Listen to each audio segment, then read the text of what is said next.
Gerard, afternoon to you. Thank you so much for your time. So we've got here the bodies of 5 women found between now and March. Is it too soon to say or even worry that it's the work of one person or a single group? Well, I think the responsible thing to do, one of our warning signs that we actually have a serial is two important things. Firstly, you have a number of bodies being found in a similar geographical area, which is what we have here. And of course, you might get alerted by a DNA link between different cases or a forensic link. So whenever we typically do find a number of bodies at the same time in a certain area or over a period of time, the responsible thing to do is treat it as a serial until you have information otherwise. And I do believe people from my old unit are involved in assisting the investigators. So if it turns out that it's not, that's fine. The cases would have anyway just had extra effort put into them. And of course, if it turns out forensically to confirm that they are, then of course you're one step ahead with your investigation. And you've of course worked in this space for a number of years. I'm wondering about South Africa's history of serial killings, of course, with the caution that we're not saying that what's going on in Mthwalume is a serial killing spree, if we can put it that way. Yeah, look, I mean, South Africa, we're one of the few countries that actually have very good ability to keep track of how many serials we have, because we have one national police service, as opposed to the United States, which has 17,000 independent, separate police agencies.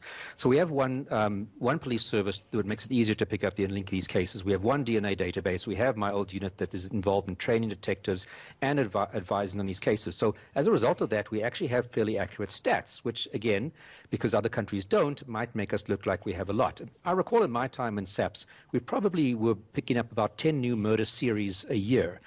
So probably by now, when I left, it was about 160. So we probably are on about 200 different murder series over modern South African history where we have had serial murderers. But at the same time, that has meant that we've built up a very good level of experience in actually dealing with these types of cases. And how does one go about investigating a case such as this, where you've got 5 bodies dumped in a veld at different periods of time over, 6 months now, a 6-month period, piecing that together when, like you're saying, we haven't heard any news of possibly a DNA lead, for example? And one might never have. And in many cases we didn't have, but we used other methods to treat it as a serial and get an arrest and get convictions. So DNA and forensic leads are very important, but they're not the key essential issue. So of course, without giving any tips away to this suspect or other suspects, one of the starting points would be to try and identify the victims, their last whereabouts, where were they moving around to, who might they have come in contact with. So that's going to be a key element in any serial investigation and any murder investigation for that matter. Residents, I was reading earlier, saying that what they want to see now is more visible policing in the area. How sharp is that as an instrument of trying to stop a spate of killings? Yes, I think one has to do that. But these suspects will go quiet, they'll relocate, they'll wait until the hubbub is calmed down and it's safe to act again. I do think one thing that the residents can definitely do, and probably this is what this guy is doing in this case, because we've seen it with so many other of our serials, is that he's offering them employment. That's just almost a stock standard way that suspects might approach victims. So, of course, not making sure that you're not going anywhere with a stranger, which sounds kind of logical, good advice anyway, and just being aware of your surroundings, beware when you're traveling at night, make sure you're with other people, is probably going to be your key. The easiest thing you can do to actually avoid becoming the victim of such an individual. And again, without giving away too much to any potential criminals, because you never know what they're watching, a key part of that as well is looking into the behavior or the trends on the side of the attacker, I'd imagine.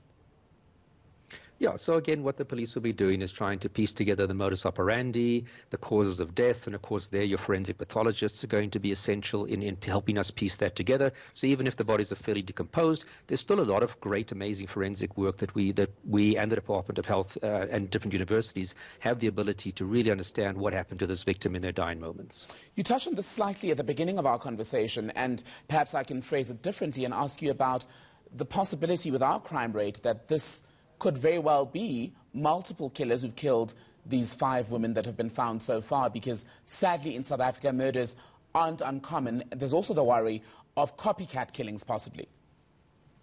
True. Well, we've never really had a copycat killing in the sense of there's a serial murderer active and some other person decides to join in on the fun, so to speak. So we've luckily never had that. We've had here and there where somebody has killed their domestic partner and tried to make it look like it's part of a series. That's happened in KZN, actually.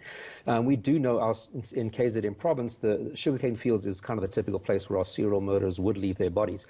But even if it does turn out to be the work of 5 separate murderers, these cases currently are going to get a lot more attention than they probably would have got if they were left as individual cases. So there will never be any harm in treating something as a serial prematurely. And we used to do that quite commonly. We would cast our nets very wide in a geographical area looking for any possible case that could be similar. And as time went by, exclude those ones that we didn't feel or there was forensically confirmed not to be part of the series, till you're kind of left with the 1 or 2 or 3 that you are very certain are the work of that particular offender.